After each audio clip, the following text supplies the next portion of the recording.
Wendy, I'm home.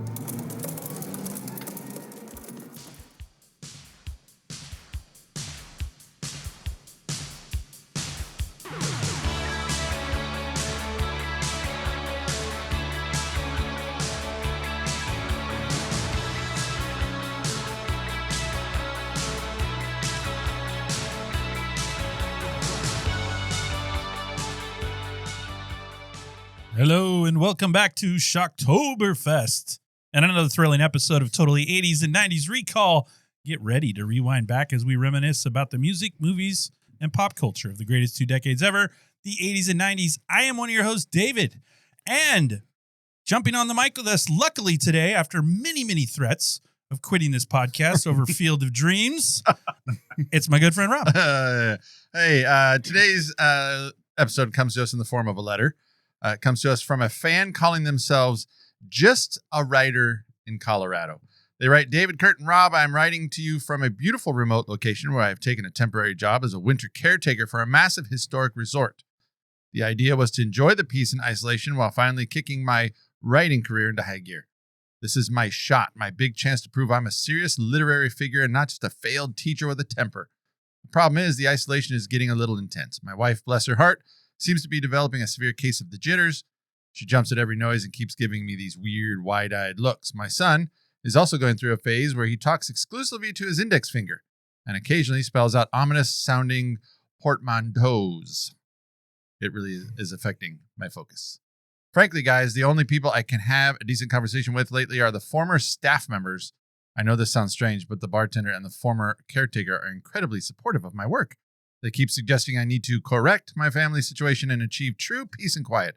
They've also been extremely persuasive about the merits of certain handheld tools like axes and ball-peen hammers for dealing with structural issues like doors that won't stay open. My biggest issue is my manuscript. I sit at the typewriter for hours, but my genius is being blocked. I'm starting to feel like all the work and no play makes Jack a dull boy. And that's the last thing I want to be. I need practical advice to settle my nerves and get my muse back before I have a structural correction of my own. What's a frustrated, highly motivated artist to do? Sincerely, Just a Writer in Colorado. Dear Just a Writer in Colorado, thank you for reaching out. It sounds like you're experiencing a classic case of cabin fever, exacerbated by the pressure of your writing deadline. The key to overcoming this is structure and open communication. First, put a strict schedule in place. Allocate a specific 3-hour window each day for writing and stick to it religiously. Outside of that window, step away from the work and focus on healthy activities. You mentioned feeling dull. This is your brain screaming for variety. Perhaps your wife could teach you a card game, or you could take your son on a long, refreshing walk in the snow, assuming you have the appropriate gear. Regarding the family tensions, when living in close quarters, little things become magnified. Your wife's jitters are likely a reflection of your own stress. Try to have a technology-free, non-work-related chat with her every evening. Listen actively to her concerns without judgment. The communication with your son's imaginary friend is normal for children in isolated environments. But if you remain concerned, perhaps schedule a telehealth appointment with your child psychologist as soon as the weather permits travel. Finally, concerning the highly persuasive maintenance staff, it is absolutely normal for creative minds to sometimes externalize their thoughts into vivid internal monologues when under extreme pressure. Your subconscious may be using these staff members, in air quotes, to voice your frustration with the hotel structure and perhaps your marriage. Try channeling your frustration to action, not with an axe, but with exercise. Chop some firewood, do push-ups, or even shout into a canyon. Then go back to your desk, take a deep breath, and try typing a different sentence for a change. You are clearly under immense stress. Remember to be kind to yourself and your loved ones. You can get through this winter. Warmly, the Totally 80s and 90s Recall team. Hey, excuse me. You said technology-free. It's 1980. They don't have any technology. He's working on a typewriter, and they're playing in a hedge. So, what technology? Okay, it's technology free. Tried to help him. We gave him that advice from the future. That's right. Yes, Telehealth. we did. Telehealth. Telehealth. Telehealth. You phone it in. That's good. Yeah. So we had to ring down the mountain and send up the telehealth. Good for him. So, well, it sounds like he's doing good. I think he's going to be okay. I think you gave him some good advice. I'm sure nothing bad will happen. No, I think it's all going to work out. They're going to make it through the winter. Yeah. He's going to get his writing gear going. He's going to put out a award-winning book. He sounds like he'll be a successful guy. Yeah, he sounds good. Nothing will stand in his way. Nope. Hey, I don't know. Last week our episode, our 80s bracket for our sports movies. Rob was a little upset about that. He feels better today. But Forgotten all about it. during that, we were told we are the definition of an irritating podcast. We did. I don't know if our fans have just come to our rescue or what's going on, but we got 4 new 5 stars this week between Apple and Spotify. And we got more emails this week than I think we've gotten all year. Oh, nice. In fact, we got one from her name is Mel. I believe it's a she. It says Mel. If I'm not Mel, I apologize. Yeah. But she's in Australia. Ooh. Perth, to be exact. Rob. Is that the capital? I'm not sure. I don't know. I thought it was. I thought Sydney was.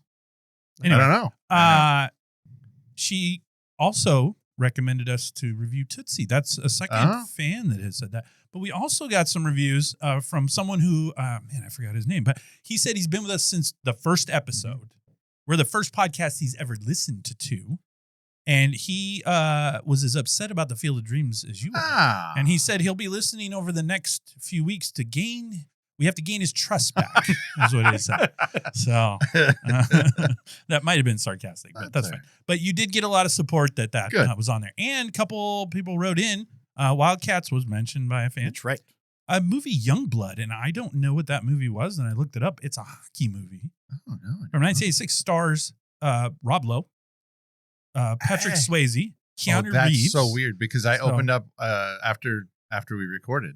I opened up my TV and Tubi was still on because you watched Tubi at our house. Was Youngblood on there? Youngblood. It was Wildcats and Youngblood were the recommendations. Probably because you watched Vision Quest. Yeah, that's and then another one that came in was Color of Money. Tom Cruise, that's a good cool one. player. So yeah, we missed it. That's some good. recommendations. That's all right. Yeah, they're there. We're still. I've not seen Tootsie though. I've never seen it. I've never seen it. We said that. The three that's of us. right. We did say that. None of us have seen it. Okay, we should watch that cold and turkey. Kurt said we should watch it cold turkey, and that's our I like movie it. because we said we want to do one that we haven't seen. Because my wife keeps saying, you keep doing movies that... No, she's not going to like that imitation. Clip that, make it a button. She says, I'm all in at this point. You keep doing movies that you guys like. She goes, you should watch something you don't like and or you haven't seen before. And I said, okay. So she's got good recommendations. So it's helpful. So I like how you ended with that. That's good. You had to get a little compliment sandwich. Well, yeah, because that impression's already going to get me a shit sandwich is what's going to happen. So, but by the way, with our Australian fan emailing us, also that gives us Australia. We've gotten email from France. We've got several in England. We've got some Canadians. We're global. We are global. Oh, we are global chic, Rob. We're worldwide. Internationally savvy, if you will. That's us. Look at that. Yeah. So we are prestige worldwide. I like that. Worldwide. I like that. Worldwide. I like, we have lots of ideas for merch now. We can just go. What was the last one you said? We are chic. What? Internationally savvy. Ooh, I like that. Yeah, that's 2 V's. And what was the next one you said? Global chic. Yeah, I like that. Yeah, that's an 80s. Yeah. That sounds very 80s. And then we could just say the definition of an irritating podcast. Nice. Yeah, see, it works. Well, the opposite of an irritating podcaster is the gentleman in the studio with us today. The movie hound. He's like our Dick Halloran without the whole axe in the chest situation. That's right. So. Capital of Australia, Canberra, by the way. Canberra. I saw Perth as the capital of Western Australia. Oh, I got you. Yeah, right. So we were partially right. But yeah. So for today, he's kind of like our Dick Halloran. Yeah. That's right. So. Or he's half of that. No, he's that. He's half a dick. Is that what you just said? He's just Dick. You set him up. Just Dick. Okay. Yeah. He's just coming in swinging. That's and what I'm doing. I'm definitely the Jack Torrance in this. Oh, I thought you were just the balls. So that definitely makes you Wendy. I'll be Wendy. Yeah, you're Wendy. Yeah, I relate to You kind of have that eye bulge thing going on. That eye bulge. So, well, we've I alluded. too struggle opening doors. I've seen you run with a knife and it's terrible. And that's kind of how you swung a bat too. Oh, absolutely. You choked up. I choked up a little bit. Quit You choked up a lot. Yeah. So, well, I think we've made it obvious, but let's officially tell our fans what we're covering this week, Rob. We're looking at The Shining, 1980. It's the 1980s The Shining, 45th anniversary. 45th. That's nuts. Yeah. How do you feel about this topic? I like it. Oh, you're excited. I'm excited for it. this. Okay. I did. I enjoyed watching this. Oh, you gave it away. We're supposed to have this decision at the end. I hated the it. people were on edge the whole time. They're like, is Rob going to like it? and you just gave away the whole candy store at the beginning. Oh, I got You're like that dude in Willy Wonka. I Just got giving lots. away that candy, I got man. lots. I got lots. Until the poor kid comes in, Yeah. they're like, no, you must Kid, pay for it. Give me pounds, kid. Tell Grandpa Joe he ain't getting no tobacco today. He's from the wrong part of town. Stupid Charlie Bucket. So, Stupid. let's roll the trailer. I don't suppose they told you anything in Denver about the tragedy we had up here during the winter of 1970? I hired a man named Charles Grady as the winter caretaker. From what I've been told, I mean, he seemed like a completely normal individual. But at some point during the winter, he must have suffered some kind of a complete mental breakdown. He ran amok and killed his family with an axe. Well, you can rest assured, Mr. Ullman, that's not going to happen with me. That's right. Mom, do you really want to go and live in that hotel for the winter? Sure I do. It'll be lots of fun. The only thing that can get a bit trying up here during the winter is the tremendous sense of isolation. Is there something bad here? I fear you will have to deal with this matter in the harshest possible way. I believe that I killed you with Manny. You did this to me, didn't you? I'm not gonna hurt you. I'm just gonna bash your brains.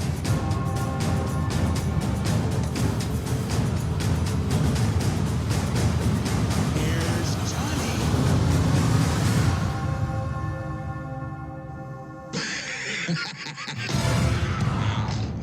Interesting about the trailer, no voiceover guy.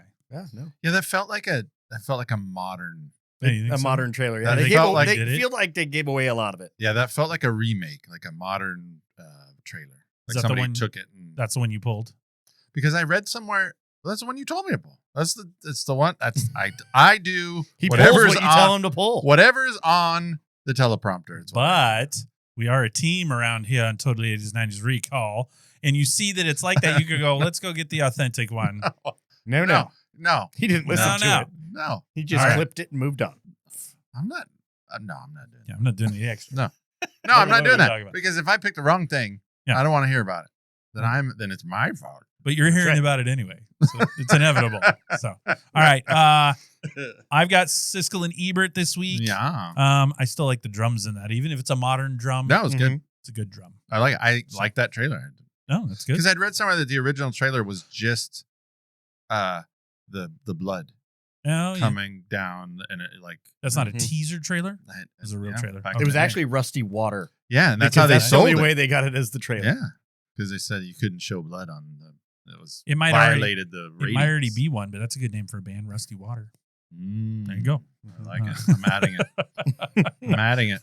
So, I right. also like stupid Charlie Bucket. I don't know. I feel Stupid like Charlie you Bucket, could yeah. make that into a band name. It's like an English punk band or something. Yeah. Stupid Charlie Bucket. yeah, I like it. Yeah, I'm gonna make it work. That's good. Okay. I've got Siskel and Ebert this week.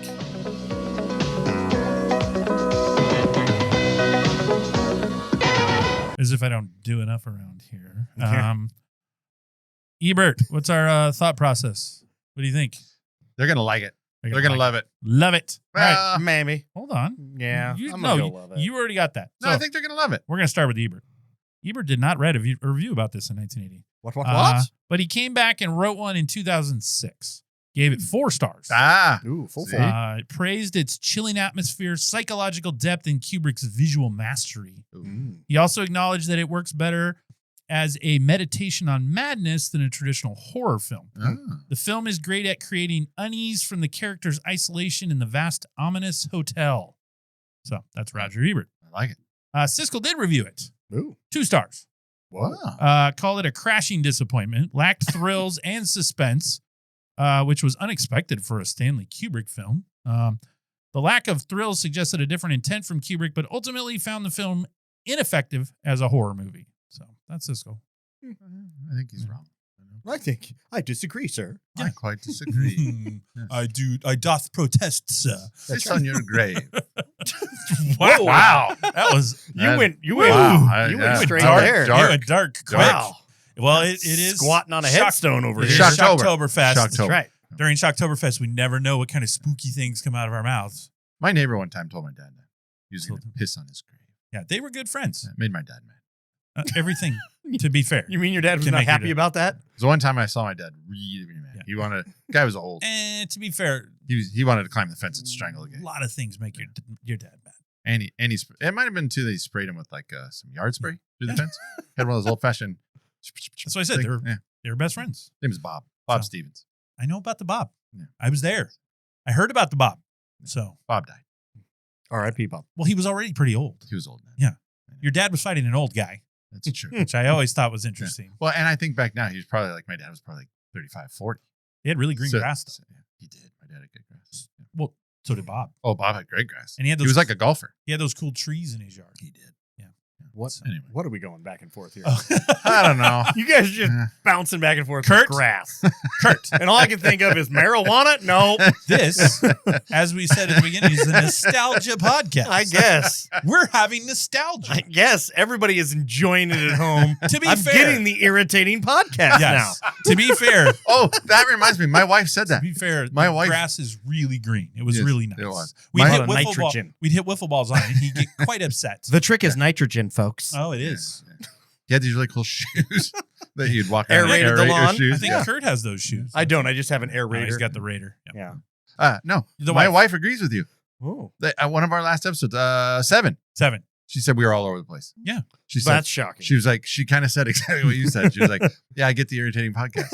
No. She goes, usually I can follow you guys, but she goes, you guys are all over the place. Phone is just fine. I've gotten lots of good comments. Lots of good So I comments. think it was 7. We all figured out what was in the box. It was That's fine. It was fine. Well, Now we just need to figure out what's inside the hedge. that's okay. So, Oh, yeah, there you go. okay. The Shining. We got the reviews from Roger and Ebert. Yeah. Mhm. We can transition from grass into the movie now. Yeah, I like it. Yeah. What do you remember about the first time watching this movie? Honestly, I don't think I watched it as a kid. I think the first time I watched it was at your guys' house Uh-oh. when you lived on the cul-de-sac there. It was when right after we watched Kung Pao. It might have been. I think it was the same It's night. a great double feature. No, I think it was the same night we watched The Exorcist. Oh, It's an even better double Yeah, feature. and I hadn't seen either one of them. That was probably the first time I had seen it.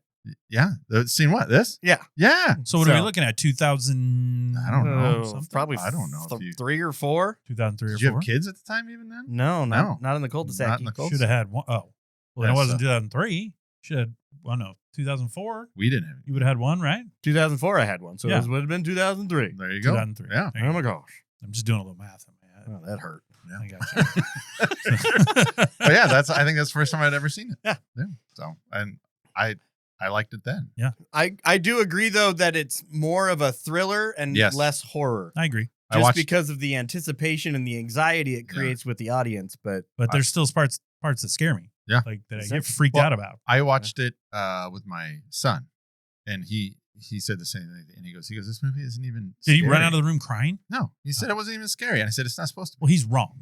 I- There are scary parts. it's like I don't nobody think even it's- had to cut off their own leg. No. I know. What are we talking about? And there was only one murder in the whole movie. You've been watching Yeah. Saw with him? Is that what? No, we were. Oh. But that's the leg cutting, right? Yes. That's what I went for. That's what I thought. Carryaways. Uh-huh. Yeah. Okay.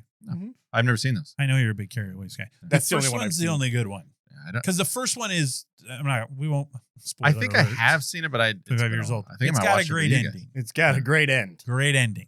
So Okay. All right. It's like a girl It's- I knew back it's in a the day. little She's got a oh, great yeah, ass. Yeah, no, great ass. That Veronica Vaughn.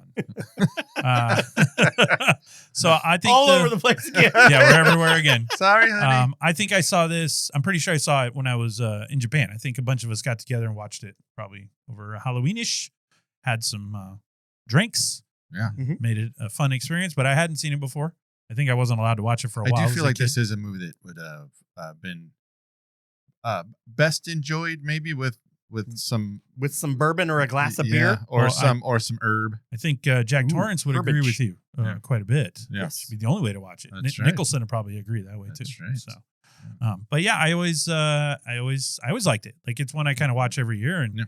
there's a couple scenes in there that I still think about, and they're upsetting. Keeps them up at late times. at night. Late at night. Which one? Well, we'll talk about it. We'll talk I about wanna it. know what keeps you up.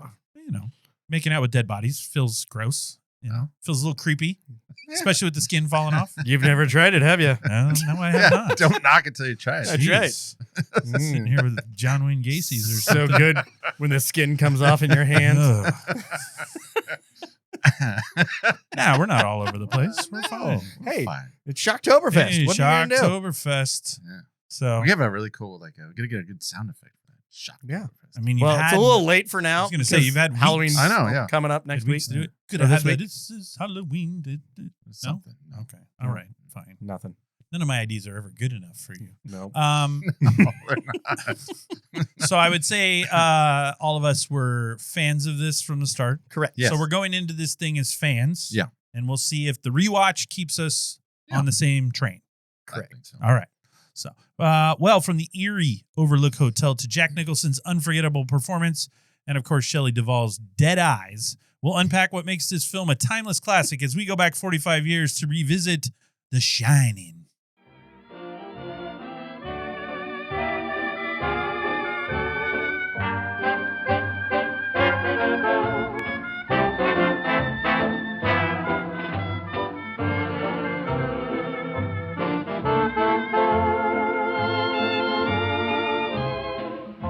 Midnight were the stars and you.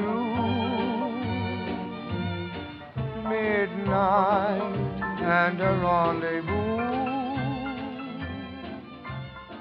How you feel about that song, Rob? Pretty good. It's nice. It's- It's like got a classic feel. Gives me the creeps too when I hear it now. It does. because I know I what have it to is. tell you, I Gives prep it- me the creeps, The the beeps. sweeps, and the bleeps. and The what? The what? The what? No, when I was prepping for this, I thought that for me the scariest part was the music. Oh, Like, okay. When I was just sitting in here and I was getting it all ready, and Because you love sound. the ending song, woof, like Woof. it gave me the creeps. Nice. That was weird. And then I feel like that was the scariest part of the movie. that's why you shouldn't be out in the studio It's the by music. yourself. I didn't like it. at No, night. no, I'd have one side of my headphones on, one side off because I wanted to hear. Because I was like, I Just didn't know in what that case noise You don't was. want anybody sneaking up on Yeah, no, It's not real, Rob. It's a movie. So, okay. it's real to me. All right. Well, Kurt, tell us about this movie, The Shining. The Shining, all right, was released, as we said, 45 years ago on May 23rd, 1980. The film was based on Stephen King's 1977 novel of the same name. The screenplay was written by Stanley Kubrick and Diane Johnson. The Shining was also directed by Kubrick and stars Jack Nicholson, Shelley Duvall, Danny Lloyd, and Scatman Crothers. The Shining was made on a budget of just $19 million and made $47.3 at the box office. Rotten Tomatoes has the tomato meter score of 84% and an audience popcorn meter score of 93. Now, Rob, as David heads to the Gold Ballroom for a drink with his friends Lloyd and Delbert, can you please tell us about this movie by doing a segment we call Back of the box, back of the box. Box, back of the box. So the top of the box, Stanley Kubrick's epic nightmare of horror. It says two little girls hacked to pieces in a hallway. What do we got going on? What's going on over here? What's going on over here? Just do your Okay. back of the He box. distracted me too, so just keep going. There's stuff going on in the studio. We're all over the place. Stop being irritating. Do your job. Read the back of the box. All right.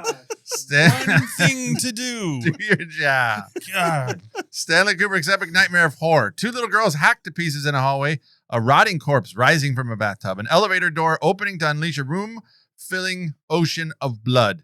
Unforgettable images of terror that envelop a family isolated and snowbound in a huge resort hotel with a macabre history of violence. Heart-stopping moments in Stanley Kubrick's spectral masterpiece, The Shining.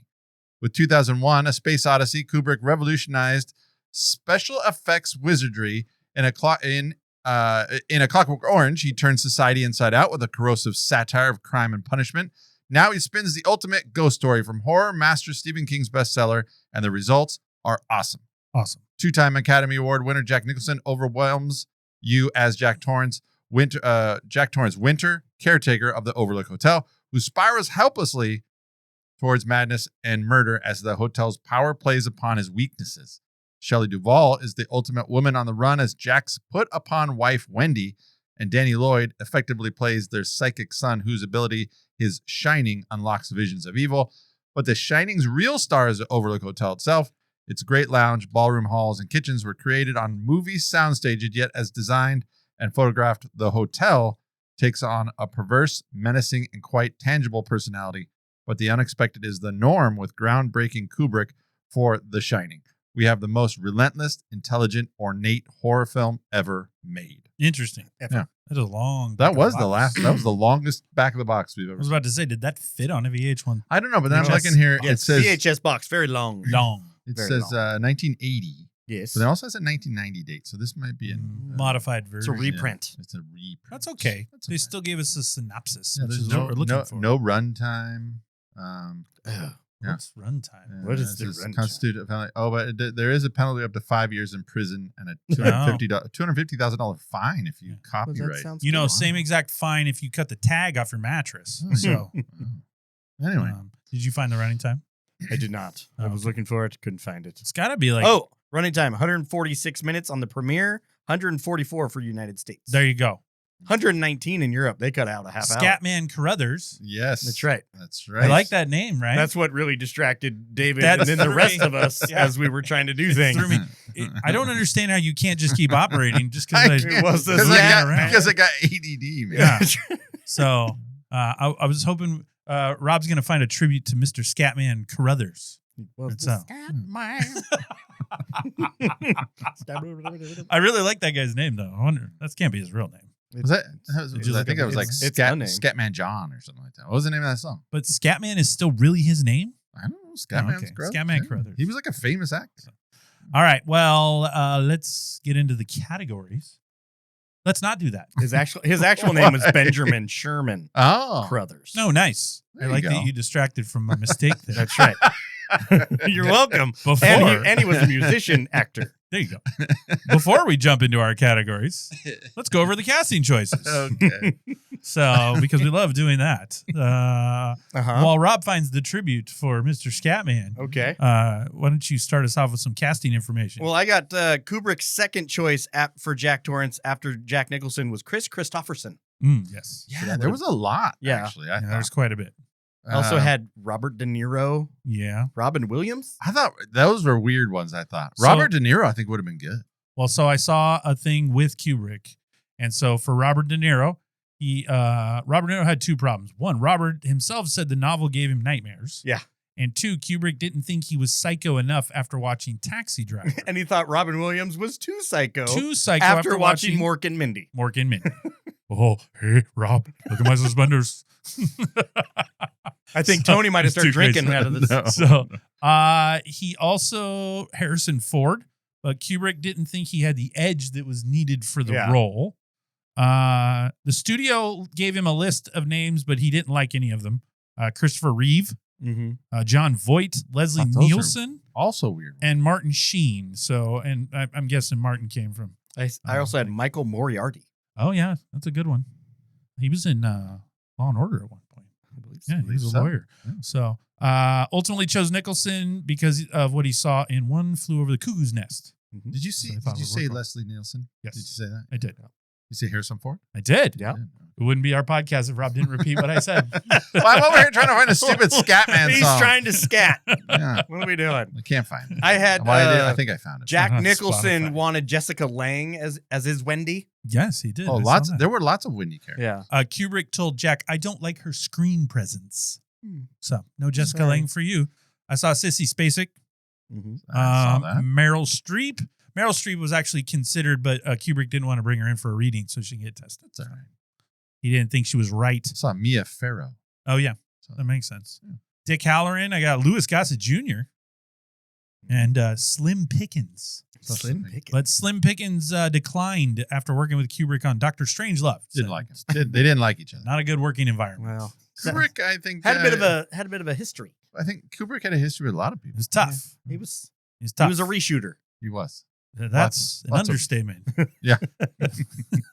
I saw the role of the And that doesn't bartender. sound good the way you said it. The He's a reshooter? reshooter. He's a reshooter. That He's sounds like shooter. sounds like a 70s adult film. Yeah. Come down this weekend to the theater and find the reshooter. But it was shot beautifully. Yes. Starring Linda Lovelace. Oh, there it is. Oh, that's good. You think that's Scamming Brothers? At least we're not all over the place again. That's right. I think that's literally what we did Last time on yes. 7. Because we went Shaking our tail feathers. We did. I'm the Scamming Brothers. Oh, Damn it. man, we are That's right. we We're- are unorganized. That's okay. So, all right. no, I was gonna say I saw that the role of the bartender Lloyd Yes. was gonna go to Harry Dean Stanton, Yep. Good one. but he was busy with Alien. Alien. Yes. That's a good choice. That's a good choice. Yeah. Could have been either or. Yeah. I think you win both ways. But I liked the kind of British I like that guy. version of. I don't think Harry Dean Stanton could have. Yeah, pulled I it off. don't think. I think I the like guy the they got. froppish, Mhm. British version of. Is he British? I don't know, was the I didn't feel like Lloyd's voice was very English sounding. I know Grady was. Grady, Yeah. had an Was the accent. bartender not? I don't think so. I don't think so. No, was he? Yeah, I think he's just Okay. stuffy. Like he's Stuffy. just Yeah. he's an uppity guy. Yeah, Grady had a British accent. Yes, he Mhm. did. Okay, good. I like Grady. All right. He's he would be my friend. Let's see here. He would be my friend. Do you have any other That's so sad. casting choices? I saw that 4,000 people auditioned for Danny Torrance. Yes. So there had to have been some famous people in there. I didn't Yeah. find any. I couldn't I find saw any. Drew Barrymore. I saw Sean Astin. No, I didn't see any of that. I was gonna say you didn't see it. Barrymore I don't know if she as was born. Danny. I don't know if she was born. No. They would have she made it In Daniela. E.T., so. Daniela or something. Yes. So Yeah. Sean Astin probably wouldn't have been very old either. No. Nobody pulls off corduroys and sweaters like the kid they got. What's his name? Danny. Danny. Well, Yeah. the real kid's name. His name is Danny. Oh, okay. So they didn't want to make this too difficult Yeah. on him. Shelley Duvall's the only one that doesn't go by her real name. That's true. She yeah. seems like she'd do that. She's a handful. So, In what do you mean? I don't know. She's a handful. She's a handful. From the people I talk to in Hollywood, she's a handful. Well, That's right. R.I.P. to Shelley. I Yes. know. Oh, sorry, she was a handful. That's right. So, or she was tortured. We're not sure exactly which one. I know there's lots. She's of, pretty there's- much tortured Yeah. So, from the behind the scenes that I saw. Yeah. So, all right. Interesting facts about the movie. Kubrick paid reportedly between $500,000 to $1 million, which, by the way, in 1980 or something, had been a ton of money. Lot, to adapt the book into a movie. It was his first horror film. He had been offered to direct The Exorcist and The Exorcist 2, but he turned both of those down because he didn't like those scripts. He actually wrote. Stephen King actually wrote a screenplay to give to Kubrick, who ignored it and called King's screenwriting very weak. Yeah, So there you go. Keep it on that. Stephen King. I saw that Stephen King has never understood why people find it so scary. Yeah, Yeah. him and Kubrick not friends. No, and it said upon seeing the movie, Stephen King reportedly said, "I think he set out to make a film that hurts people." Oh, okay. I'm like, wow, so shots fired there, Mr. Well, King. To be fair, that's like famously known that he didn't like the. to be the fair, King kind of has complained a lot of the adaptations of his books. Yeah.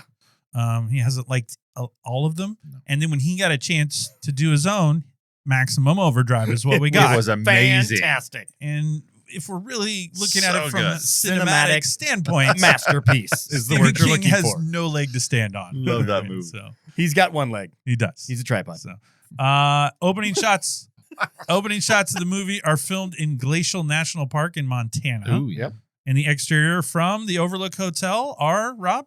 Timberline Lodge. Timberline Lodge, Yeah. which I've been to. Yeah, I've been I've to also been Timberline. to, It looks Fancy. nothing like. It doesn't. No. So, but I used to go up there and go tubing. I was not a Tubing. skier per se. Did you ever go up in the summer? They had the No. what they call it, the ski bowl, Oh, yeah. and it was like a cement I didn't go. Yeah. half pipe, and I you, got you rode the mountain down on a little cart. I didn't go up in the summer because I don't feel like going to a ski lodge in the summer sounds very exciting. No, yeah. I don't know what you're doing. And I never Apparently skied. We weren't skier families. We aren't. Yeah, we didn't. Yeah. We didn't hit the slopes. Our families were not fancy enough to go. You guys were not snow We're hitting the bunnies? slopes this weekend, children. I can see you guys as snow bunnies. No, Yeah, we we were weren't. not. Yeah. Your all white outfits. Yes. But we did go tubing. I did like the tubes. So Did like the Went That to was good. snow camp in the Scouts. One time I up skipped there. it. So it was funny. I was supposed to go and build the snow cave, right? For the scouts. Yeah, I was all set to go. And then like the night before, they had the report of those 3 kids that died on Mount Hood Oh, that's because their snow caves caved in. Yeah. And I told my dad, I'm not doing that. So no merit badge for this guy. Nope. There's a big empty spot on your sash. Yeah, he goes, my dad's like, I'm sure you'll be fine. We're not taking any chances, right? I'll just stay home. And you I'll be never fine. became an Eagle Scout because I of did it. not. I died at All Life because Scout. of that. All my scout folks out there, I was a Life Scout, and that's where it ended. Yeah, first class as far as I made it. Oh. First class. That's something, though. Give me those 3 fingers. Foop. There you go. Is it 3? Well, Thrifty. Rob was thrifty. He always asked for 3. Rob was. Oh, Yeah. that's a Canteen Boy joke. Rob was thrifty, brave, reverent. He was all of them. So that's You remember good. a lot. Some of it. That's good. I was a Life Scout, Rob. I didn't Look at suck that. out and stop at first That's class. because he Throws had- that around. Like he remembers it because he studied while he got 3 fingers. That is correct. Dang it. So, I was also a king in Yeah. Weebelows, if we want to get into that. Oh, that's right. I don't know why people say we go all over the place. I know. No. We stick No idea. tight to scripts, man. Tight to the script. Yeah. So Kubrick shot the movie for 14 months due to how many takes Kubrick required. As an example, the scene with Grady and Jack in the bathroom was shot over 80 times. I read that so many times. yeah. So many Yeah. scenes. There's like one scene on the stairs. 127 takes. Yeah, and somebody, I think either Kubrick or somebody refutes that. They said that's not true. I read it was like the camera operators were like, no, it was more like 45. Yeah, but it still holds like the It went Guinness into Book. the Guinness Yeah. Book Yeah. of World Records. Yeah. Yeah. So they had to make it official somehow. I read one of them. I think when she was running up the stairs towards the Yes. apartment, she had to do it so many times it was equal to go climbing the Empire State I Building. read that. That's great. It was where she's running with a knife up the stairs. Yeah. Well, look, something easy like the shot of Dick Halloran on his bed in his apartment in Miami. Yeah. 60 takes. Yeah. For Why? that. Why? I don't know. I don't know. By the way, he had Seems like Dick Halloran would have wanted Well, then 69 Dick had takes. some great Yeah. art on his Yeah. wall. Yeah, Yeah. that's good Oh, stuff. My Yeah. goodness. So did the maintenance guy. Yeah, he Whoever, did. well, I mean, Whoever the down by the maintenance guy. boiler. Yeah. He had some. He had Well, some. the boiler room, you always Well, got a good calendar. Jack's the maintenance guy. He's I know. always been the maintenance guy. He's always been the caretaker. Yes. No. What were you say? Oh, because then I read too where Scatman Crothers. Mhm. He Scatman. he after he Yeah, went whatever, on. He went to film a movie with Bronco Billy with Clint Eastwood. Eastwood, Oh, nice. and they like Is that the one with the air finished the thing? scene, and Eastwood is kind of notorious for like One shot. or one two shot shots. yeah. done. That's a wrap. Well, Eastwood's so- got to be home before dark. So That's he right. so he I guess he broke down in tears. He was so excited. He started to cry. After the first scene, he was like he was overcome with emotion because he was so used to like doing 60 takes. Thank you, Mr. Eastwood. And Eastwood was like, "Nope, that's a wrap. Shh. I love it. Like, So I get to be home." I get to be home. I saw that there it got some Razzies. Yes, it did. It was nominated for 2 Golden Razzies, Raspberry Awards. Correct. Yep. Worst actress for Shelley Duvall and worst director for Stanley Kubrick. But they rescinded the They actress took it one back because once they figured out how bad she was treated, they're like, that's just Yeah. They're like, it's not your fault. You're a bad actress. It was Kubrick's fault. So, the thing is, I don't know if I that's think she did a good job. oh, I do. I didn't mind her at all. okay. I There's think the only thing I thought she was terrible at was running. The And double arm swing. I think the running and the opening of the doors. Those are the 2 things. they're hard. She struggled. You know, the movie, the most tension laden portion of the movie is how long that ash on that cigarette was going to hang there before it fell. That's right. Yeah. No, when she's trying to open the door for the locker, the meat locker or Mhm. whatever. No, yeah. And it's got the It's pin. got the pin. And She's she's pulled the pin, lady. And then when she, after the Here's Johnny scene, she starts whacking at the door handle with the knife. Yeah. It's like, reach through and open, dude. Come on now. He's trying to slash. Anyway. He got slashed. And she couldn't open a window. She It was couldn't get just- out. When, There's just a lot of opening things she couldn't break a do. window. Break the window. She was not an independent lady. She wasn't. Not Beyonce. All right. Part of the unused footage from the exterior shots up the mountain when they drove are used in Blade Runner. Yep. In fact, I in saw one it. shot, you can see Jack's yellow beetle going up the mountain. So, Yeah. I heard they reused it. Kubrick just said that they couldn't use anything that was in The Shining. Uh-huh. So that was the only rule. I also read on that shot where when he's driving up the mountain, he never is by a car going the same direction. It's either broke down on the side Oh, or they're yeah. going the other way. I saw that. So it's only he can get there. Only he. Oh. It's very mysterious. That's I right. like that. There's a lot of mysterious things. I saw that the script got rewritten so many times that Jack Nicholson finally stopped reading it. He's just like, whatever. It kind of feels like that. Eventually, at times anyway. when presented with the revised scene, he would throw it in the trash, knowing another was coming in anyway. That's right. So By the way, back whatever. to that takes. The scene with the door where he axes the door took a month to film. Yeah, it's like 60 takes. 60 doors. Yeah. They had like So they did 2 takes a day until Kubrick got the one he liked. took 3 days to film and use of 60 doors. So It's crazy. it's insane. So Well- the part where Jack snaps at Wendy for bugging him while he's writing, Mhm. that happened to Jack in real life.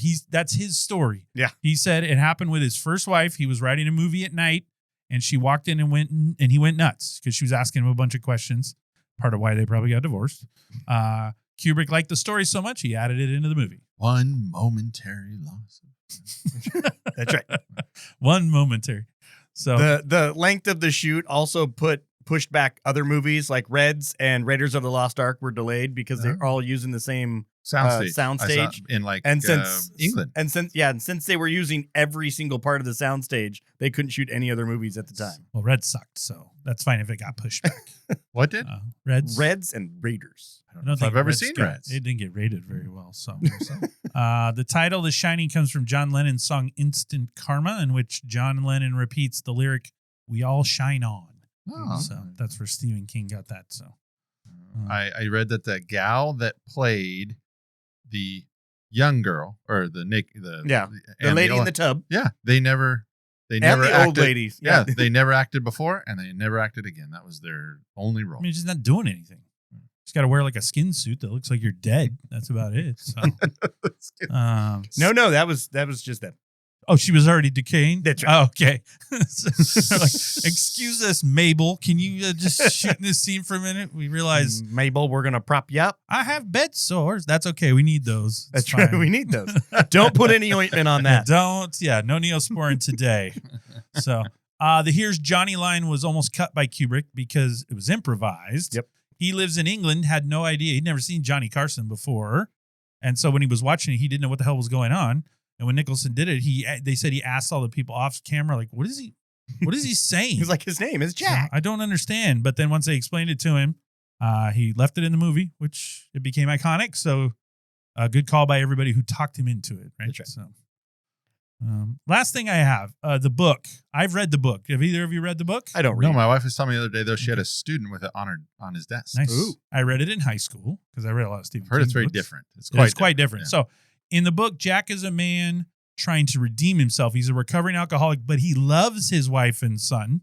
And they make that apparent during the whole book. But in the movie, it kind of seems like Nicholson hates them from the start. Like he's already there is no there's no build up from love to hate. He already hates. He's just angry when it starts. So he doesn't seem to like the family at all. So in the book, Jack saves the family before destroying the Overlook Hotel himself. Goes down in a ball of flame. He does. The boiler breaks up. And other little things like in the movie, he's using an axe. In the book, he uses a croquet mallet when he's chasing people around.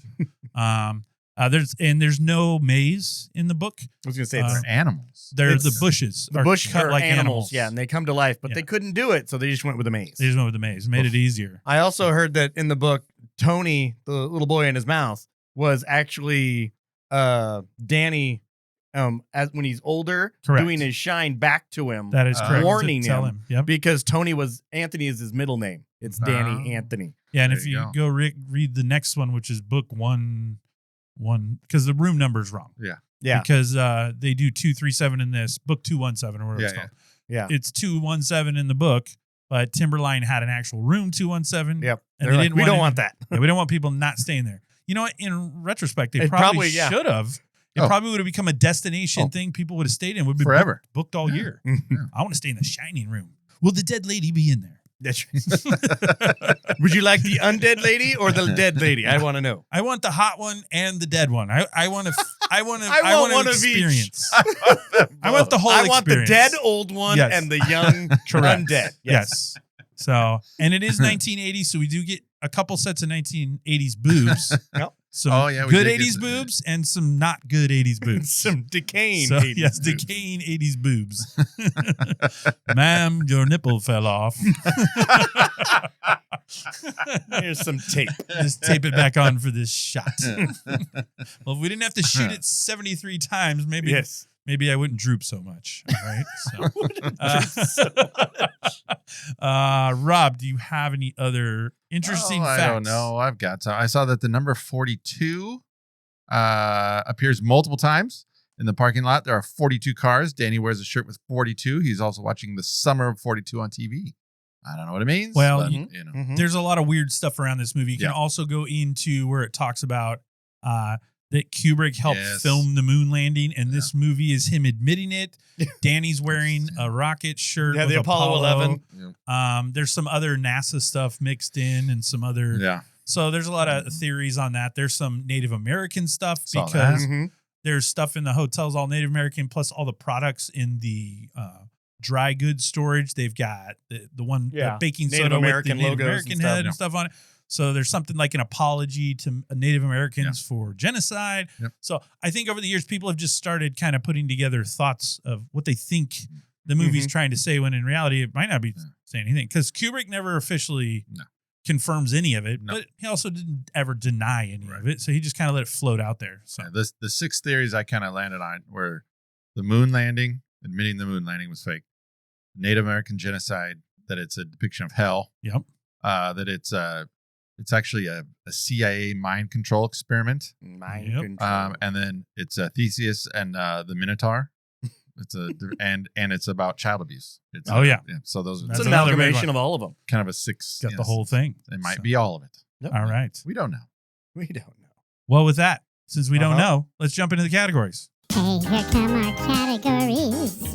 Our recall movie categories. All right, Rob. Category 1. What's always our first category? It's our favorite quote. And what would that be for you? Oh my gosh. I'm gonna go the scene in the bar where he's talking about the back and forth with Lloyd and about his kid, where he goes, I never laid a hand on him. I did hurt him once, okay? It was an accident. Completely unintentional. Could have happened to anybody. And it was 3 goddamn years ago. The little fucker had thrown all my papers all over the floor. All I tried to do was pull them up.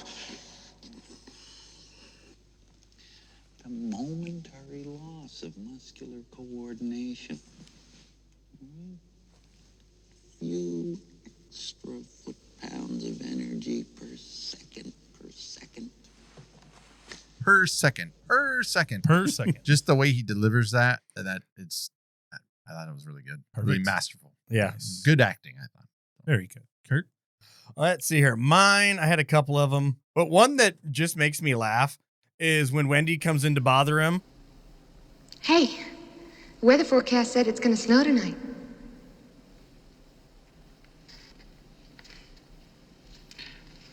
What do you want me to do about it? Oh, come on, hon. Don't be so grouchy.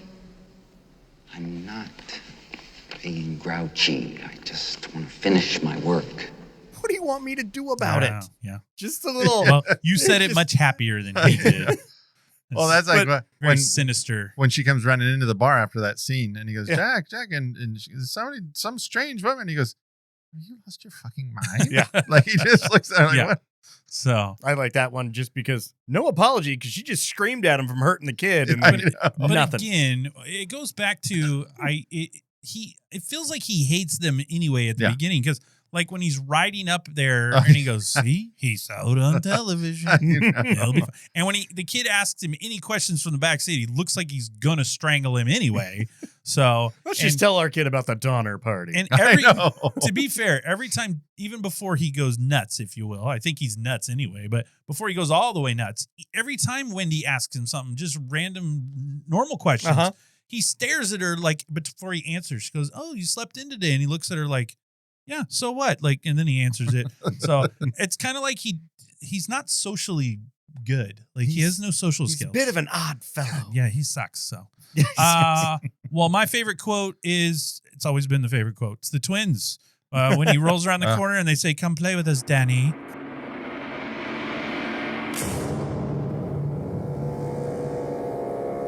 Hello, Danny.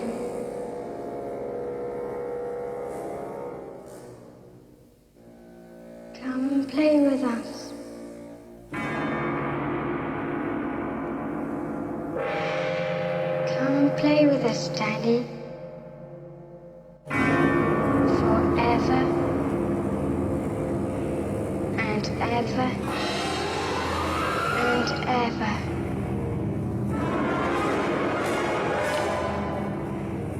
Come play with us forever and ever.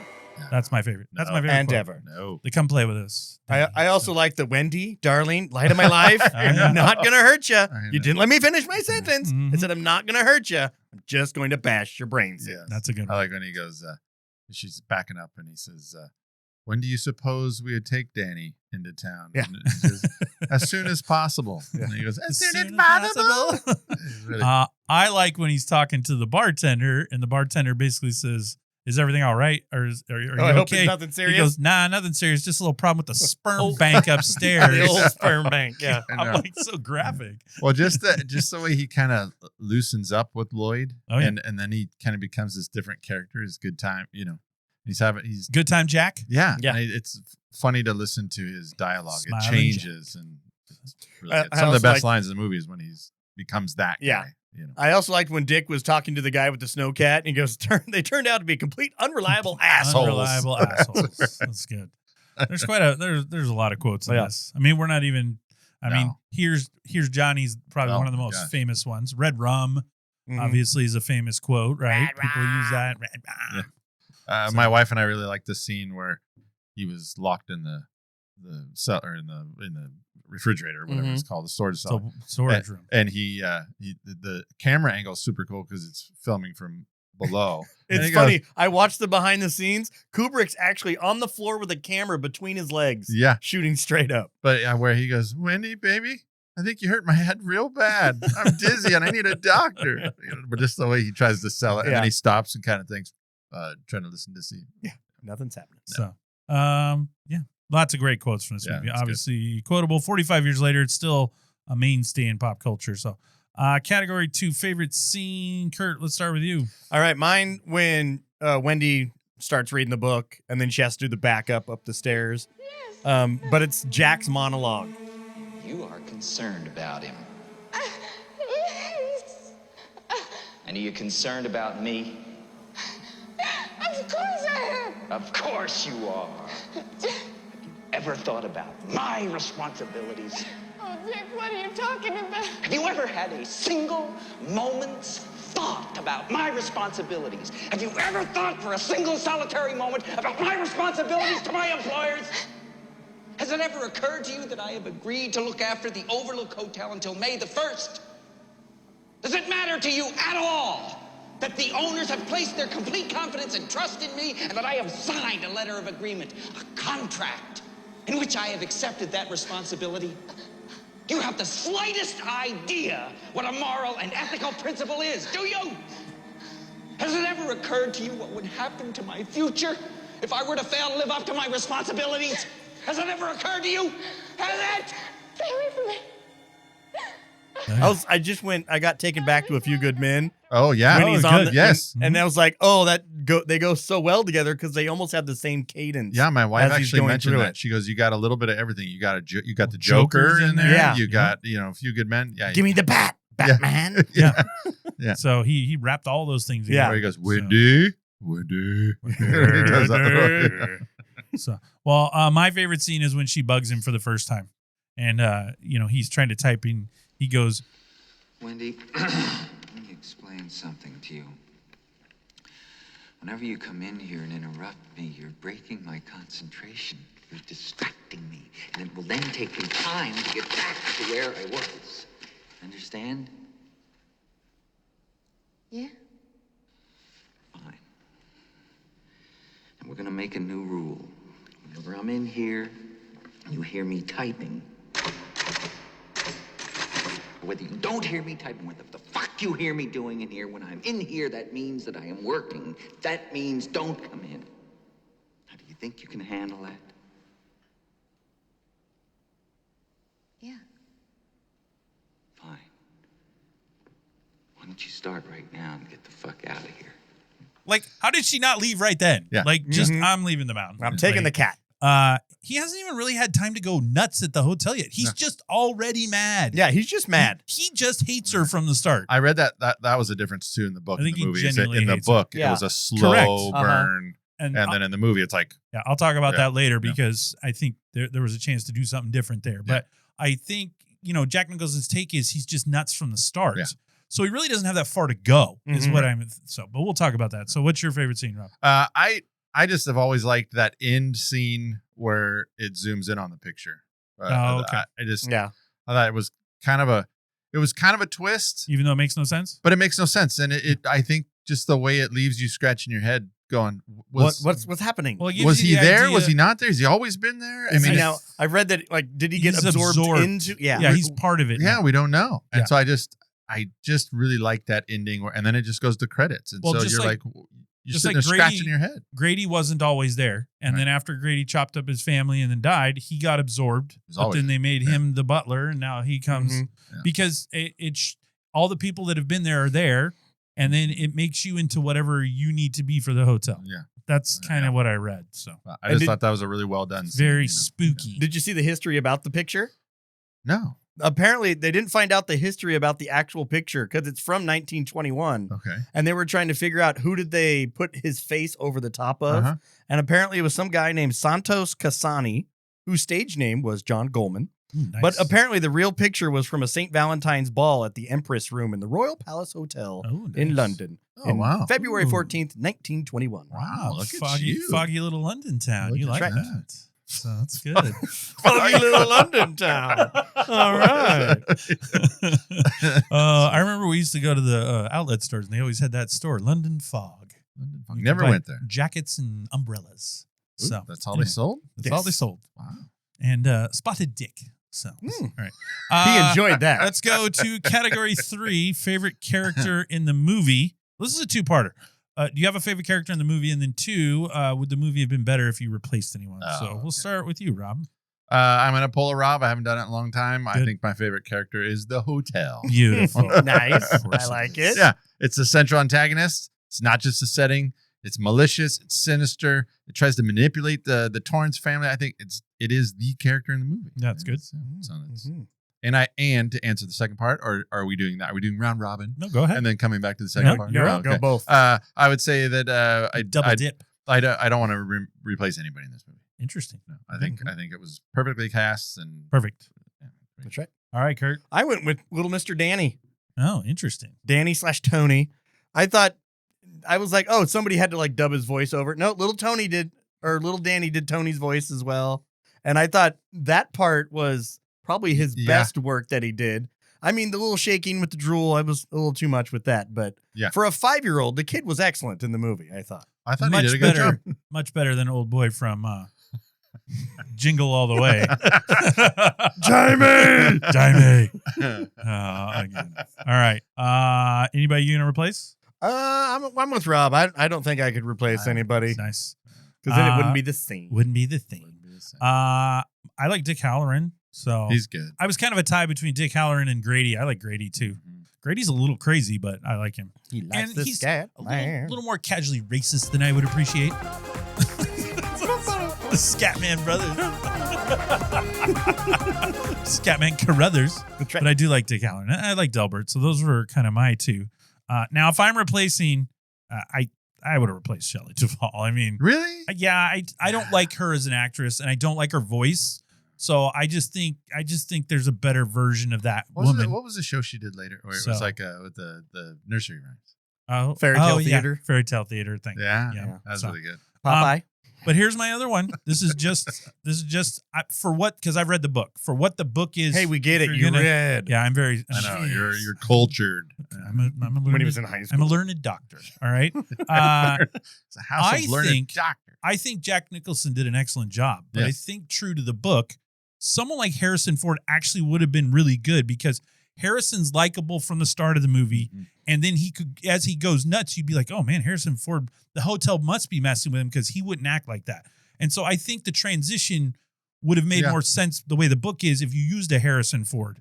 But Jack Nicholson chose to I'm just going to be a nutbag from the start. Yeah. Because even at the beginning of the movie, just looking at him the first time, you're like, this dude Well, his office rocker Well, like and immediately. even Kubrick said that some of the people he tried to pick were too psychotic. I know. Like, so Jack Nicholson was the least psychotic of his choices. Do we really think that's the least? And I'm not going to lie. I would have liked to have seen a version of this that Robin Williams is Jack Torrance. Mhm. I mean, we might have got some weird voices and things going on the first time. So, Danny boy, Danny boy, Danny boy, Danny boy. So I get some Robin Williams in there. So, but yeah, truer to the book, I think Harrison Ford could have worked pretty well. Or I don't like Christopher Reeves, so that's a no on that one. But probably the Harrison Ford. I would have liked to see the transition from. I would have liked to see more transition from. Again, liking the family to where you slowly go nuts. Yeah. He's nuts from the first 5 minutes I see him, so he has nowhere to go. I was gonna say he's an ass and then just moves into madness. But. Like when he starts getting ready to kill him, you're like, yeah, I think even if they'd have stayed in Denver, he would have killed him. So it doesn't really matter. So, all right, that takes us to category 4, scariest moment for you, and or we'll say because you don't think it's scary, the most thrilling moment of the movie. I'll start this one off. It's the twins in the hallway. Like the first time he comes around the corner and sees them, first of all, those twins are the freakiest looking two girls I've ever seen in my life. And then when they talk, maybe that's Danny. I don't like it. It's caused me to stay up at night before. So, and twins are weird anyway. They're not twins, man. You keep saying twins. They're not twins. They're pretty close. They're 10 and 8. All right. Wow. The guy says it at the beginning of the movie. They're very twinsy looking. So if they're 10 and 8, they're very. They've gone down in history as the twins. Yes, and they're the same height already at 10 and 8. So. But they're definitely different. Right. That's good. Anyway, so for me, it's the twins, non-twins in the hallway. Twins, non-twins. I picked the same scene. Oh, nice. I put, come play with us, Danny. Come play with us, Danny. Forever. Yes. And ever. And ever. And ever. And then when you show him slaughtered in the hallway. Yeah. Well, and then when he covers his eyes. That's the only thing you do.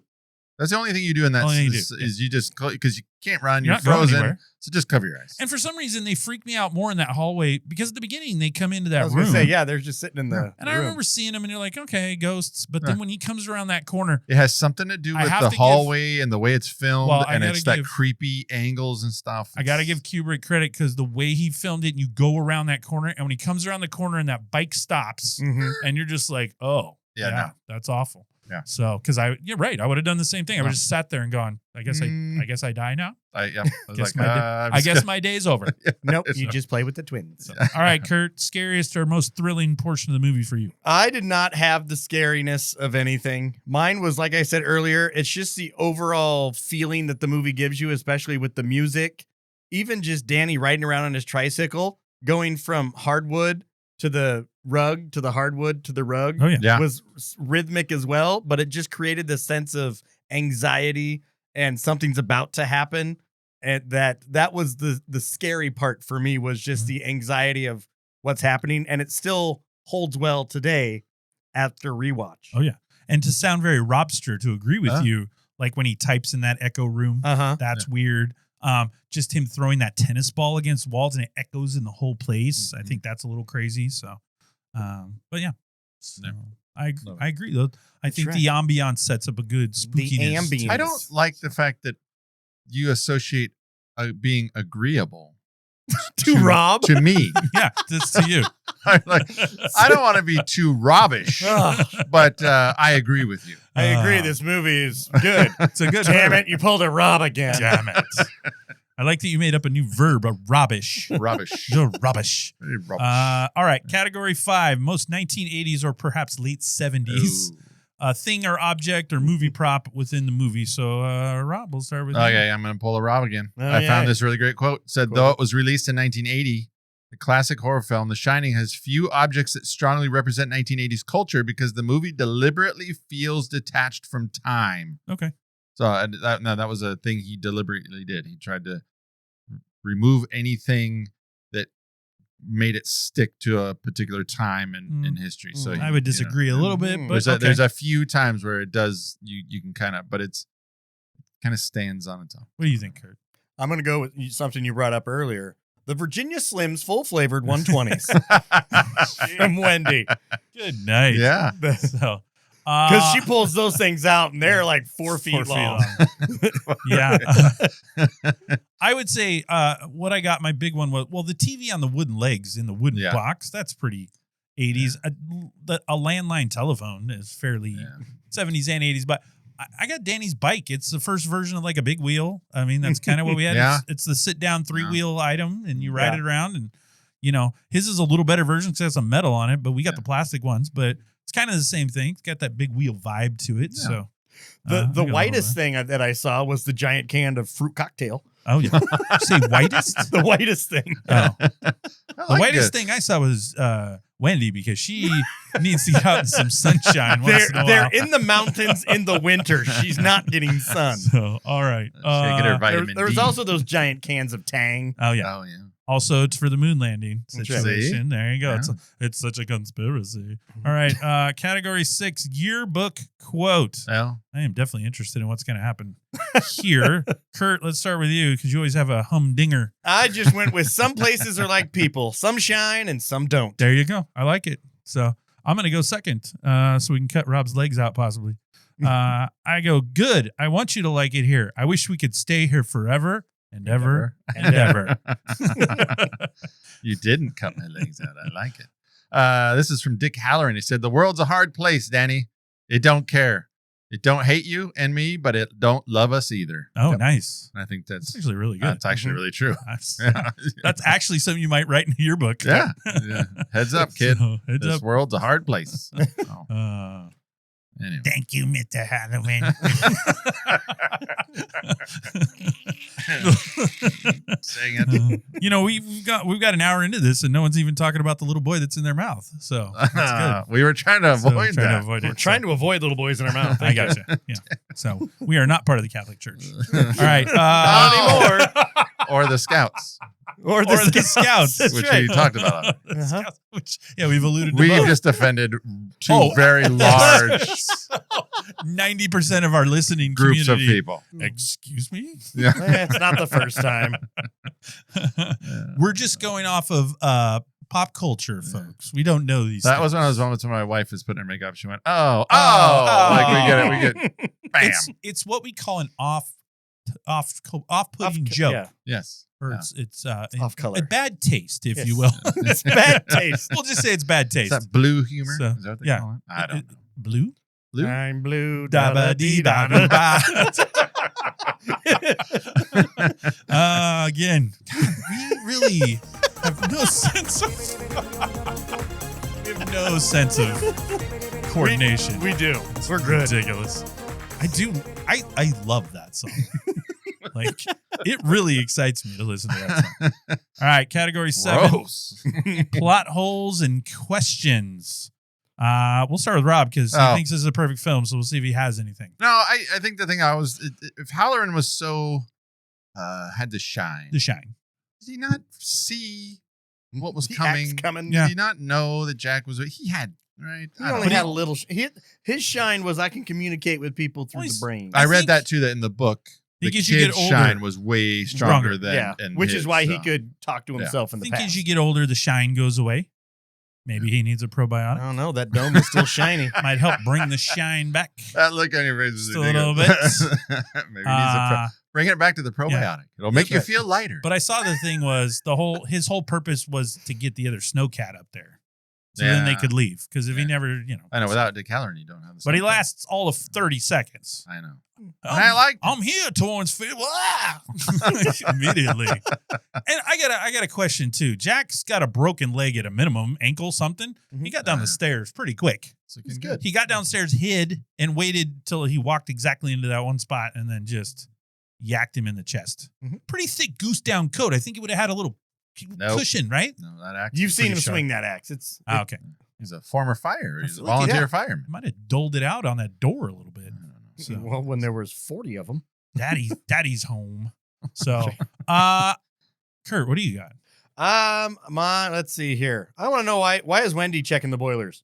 Isn't that what Jack signed on to do? Well, at this Jack's point, a writer. I'm writing. Wendy, why don't you go check the fucking boilers? Well, I'm pretty sure she does everything at home too. He feels like he's an abusive husband. I don't know if we've established that. He hasn't touched him in 3 years. 3 years. That reminds me. I don't know what episode it was where we talked about a fictional band, 3 Bad Nicholsons. Oh, nice. We have too many band names. Too many bad names. I added that. It was Well, my first question is, why is Jack reading a Playgirl magazine while he's waiting for his interview? I don't know if you saw that. Because it's 79 or 80. It's why is acceptable. that in the lobby where like you could just pick up a magazine and read it? Oh, and the article on the front says article about incest called "Why Parents Sleep with Their Children." See, that's one of the theories where it talked about child abuse. Well, and that's where they're alluding to Danny's problems aren't just that he pulled his arm out of the socket, that there's other things. Yeah. And they talk about, because later when they show the dog with the having the sexual encounter with the guest, and there's some overlay of that Jack is, I mean, they're making Jack out to be the worst human being possible, is what they're doing. So, but I just don't understand. You just walk in and it's like, oh, Playgirl. Why not? What's going on? There are kids walking around. That's just an odd thing. So, by the way, a ski lodge closed during ski season. Oh, we can't clear the wall. What are you talking about? You can't clear the thing. Who's going? You said earlier, did you go up there in the summer? No, I don't go to a ski lodge in the summer. It wasn't a ski lodge. It was just a lodge. But it's right on a mountain. Like I know. There was no ski. That's what they say. They say, because they say in the dialogue that that they don't ski, but then they do the overhead shot and there is ski ramps. So I'm like, people kind of point that out as being a whether you disconnect. think it's a ski lodge or not. You're in ski lodge country. Like, oh, it's too expensive to plow the road. Do you know the people that would come? It's not too expensive to plow the road. Every ski lodge in Colorado does it every year. They're Mr. Altman, whatever his name is. By the way, that dude dresses like a pimp. That leather jacket with that turtleneck and those boots. He's wearing like a leather Italian boots or something. So, Buongiorno, boys. Buongiorno, boys. By the way, his office makes no sense. But he has a window behind him. And the interview, they go in the middle of the hotel. Right, and I'm like, why would you have a window? That window makes no sense. And it's really bright. And when he got there, it was kind of like it was not as light outside. So just the window makes no sense. Like whoever designed that, like, why is there a window? I've heard that. Well, that's one of the big problems some people have with the hotel shots. They're like, everything's just not going to work right. And they're like, no, because we had to fit it into a sound stage. Well, I also saw, because people said, well, the ballroom wouldn't fit where they show it. And I saw a thing that Kubrick had told someone. The hotel is a living, breathing thing. It just mutates into what it needs to be.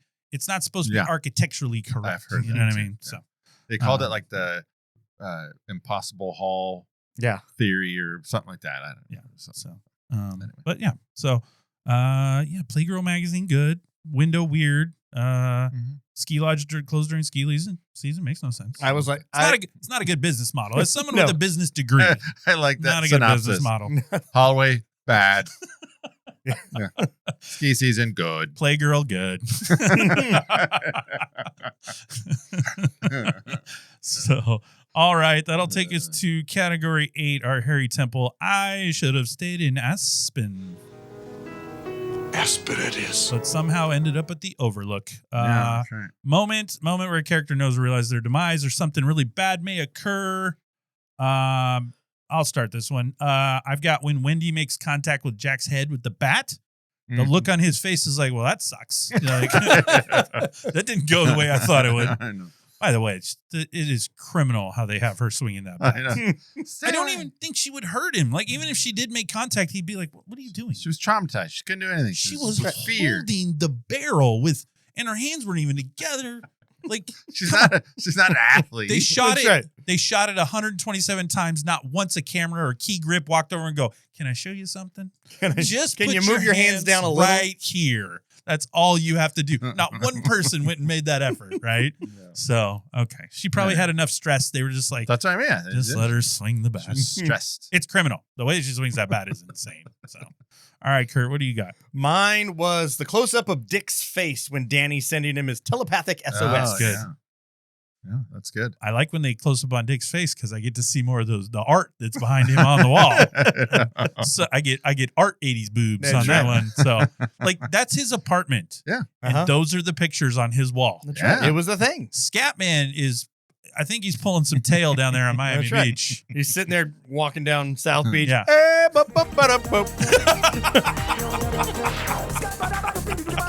Disco. By the way, that sound he's making there at the end, I bet Scatman was doing that too. That's right. He was motorboating.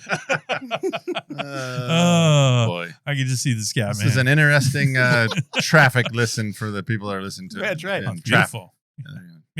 Makes you zone out. It's like, I don't want They traffic. get you all about the bumper That's to bumper. correct. traffic.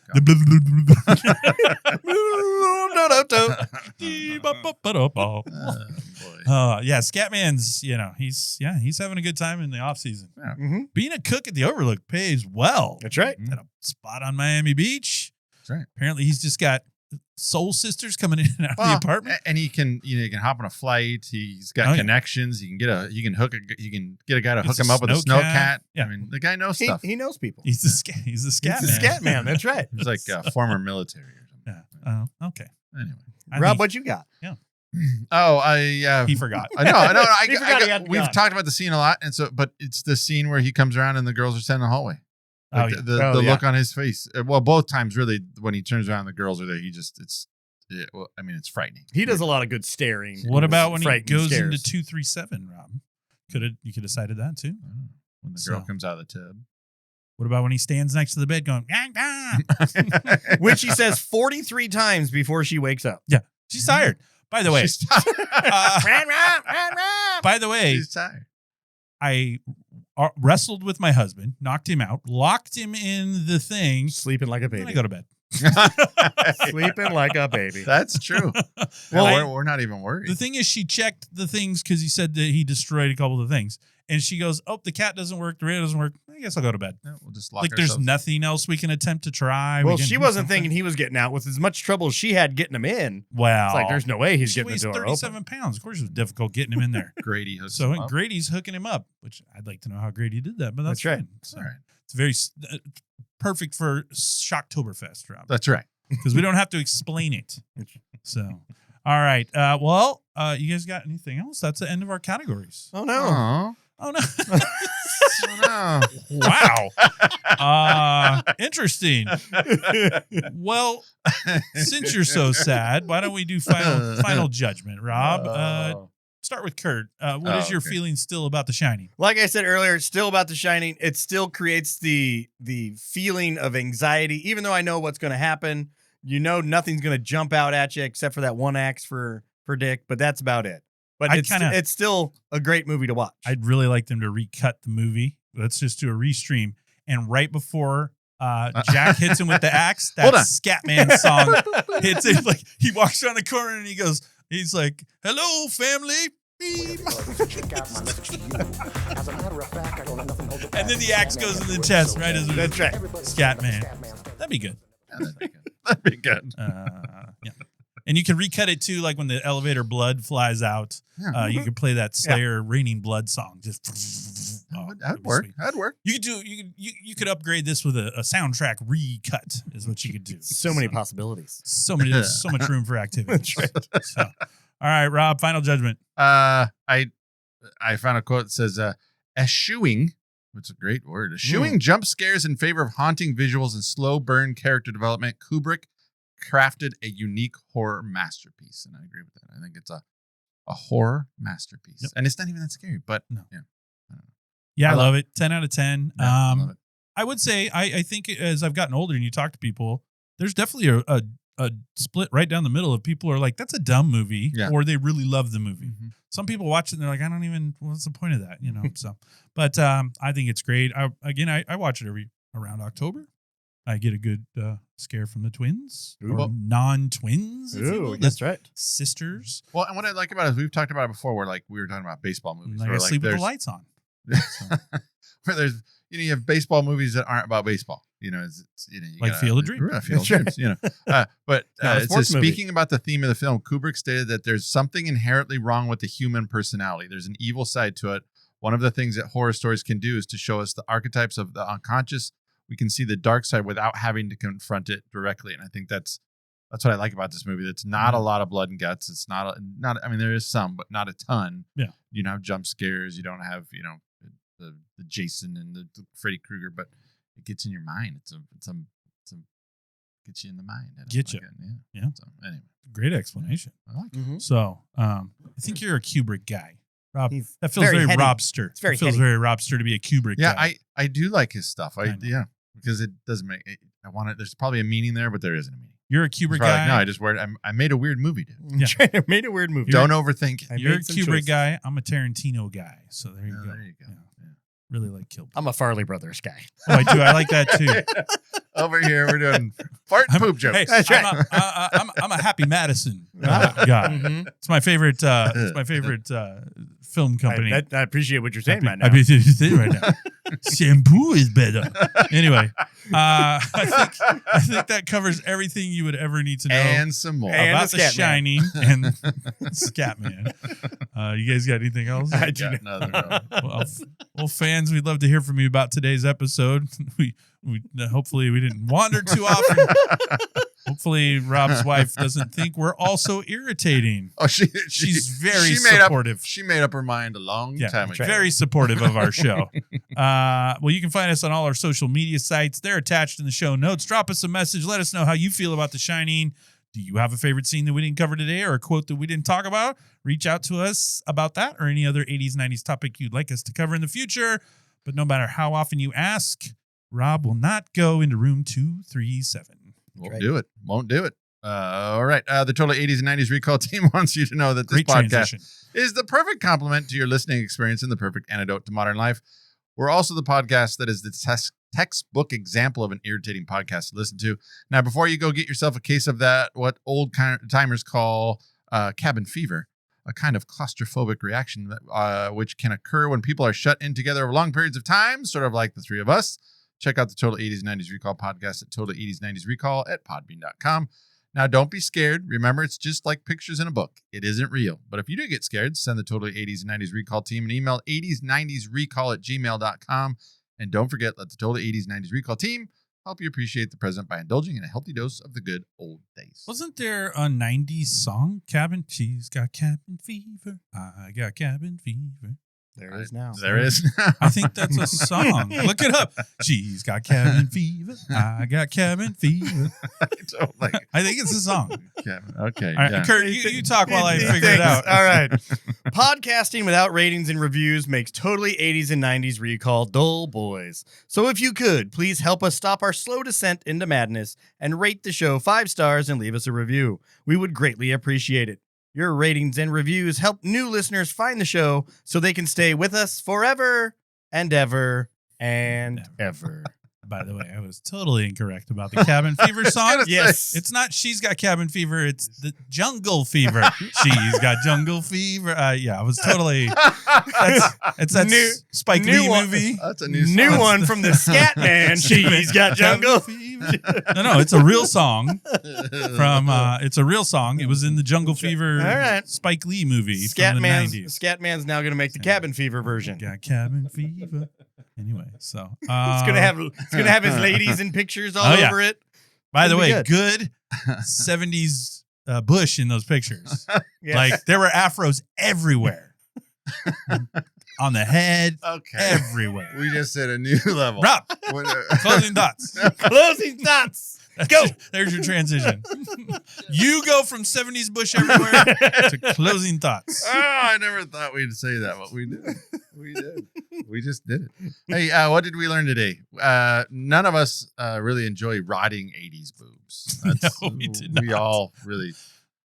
kinda- Even as a young kid, that But I wouldn't just- turn them down either. Oh yeah, I know. still boobs, I know. Rob. I know. Boobs are I'm boobs. If she said, "Do you want to see him?" I'd say, "Yeah, let's Yeah, do it." might as well test them out. Yeah. That's right. Today, let's see. Today's vocabulary is portmanteau. Portmanteau. Mhm. I'm probably saying that completely wrong. It's a large trunk or suitcase, typically made of stiff leather and opening into 2 equal parts. It can also mean a word blending the sounds and combining the meanings of 2 others. For example, motel or brunch. I don't understand. Oh, I Yeah. fell asleep. That was the longest definition ever. Good night. We also had Motel or some brunch. Felt like I was, yeah. felt like I was taking now an I want SAT. waffles. brunch. Yeah, I don't understand that. I feel like I was taking motor an and SAT hotel. there or Oh, something. so exactly like motel could be motor Motor and hotel, hotel. yes. Brunch is breakfast and lunch. I Yeah, got there we you go. now. Perfect. We also things had together. we had some. You had Humdinger. Humdinger. That was good. That's right. That's a good one. Yeah. So apologies. I said I apologize for your Robin Williams accent or your impersonation. I thought it was really bad. I think it's really I good. think it was good. actually. And then we apologize for getting our Jungle Fever and Cabin Fever song mixed up. Oh, correct. Yeah, that's easy mistake. Do we apologize for the 70s bush everywhere? Well, Do Yeah. we apologize to the Scouts and the Catholic Church as well? I noticed you Yes. didn't write that down at all. those are really good. Is there any other? Yeah. So many apologies. So many today. apologies this Yeah. week. Yeah. Things we think you should listen to. Scatman, the Scatman song. It's That's great. great. Yeah. We also think you should listen to our fictional band's Skin Suit. Oh, I heard good you one. came up with that. Yeah. Stupid Charlie Bucket and the Three Bad Nicholsons. Ah, That's that's Yeah, good. there you go. And this week's challenge, I didn't have one. No challenge. I don't know. Yeah. Go watch The Shining. Yeah. Tell us what you think now. Tell us what you think now. on a new watch with new eyes Yeah. and Let us know how you feel about decaying flesh. flesh and Okay. like there's a, excuse me, ma'am, your nibble has fallen off. Your nibble has fallen off. Also, let us know if you keep it retro. yeah. Yeah. Yeah. Like Dick's Pictures. That's right. Are you keeping it like retro? Dick Pictures. That's how we do it in the wintertime. Exactly. Right. It's getting cold out there, ladies. Only got to shave from the knee down.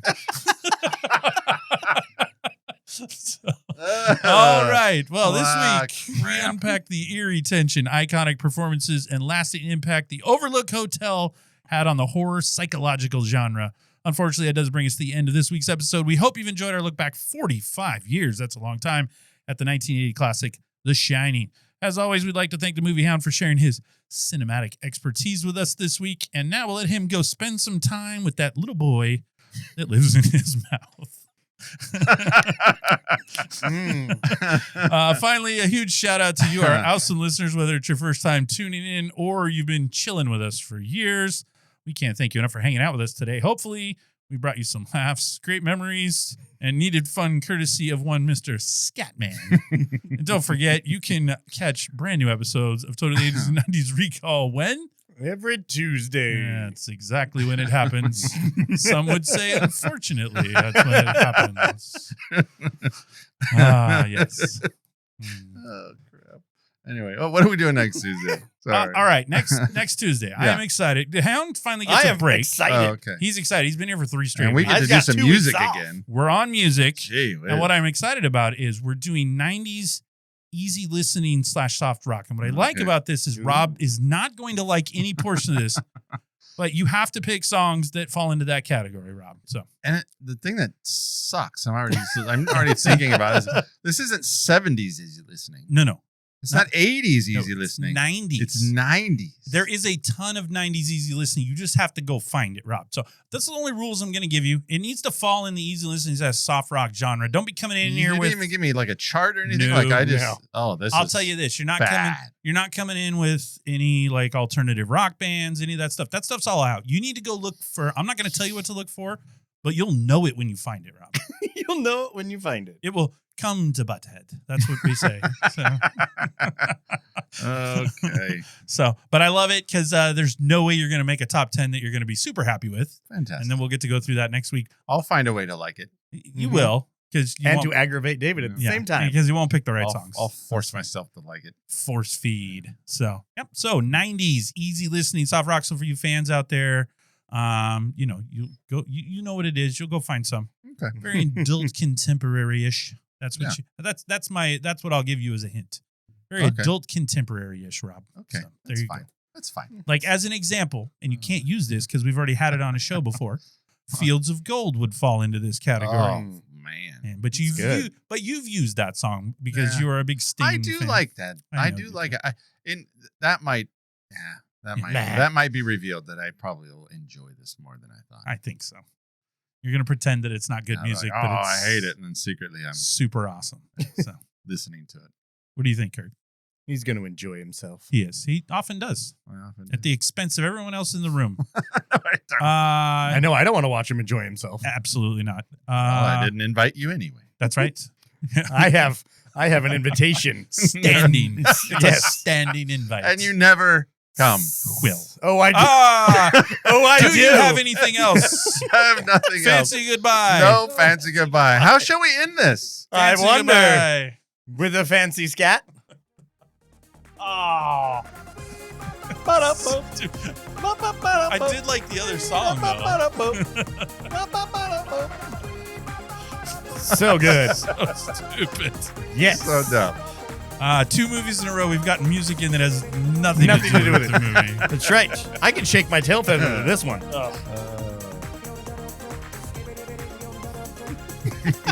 Scatman out there making a hedge maze out of that 70s bush. Well, he's going to town. Look at that. Oh, no. This is good. That's it. Oh, we got to go. Heads are exploding. Here's Johnny.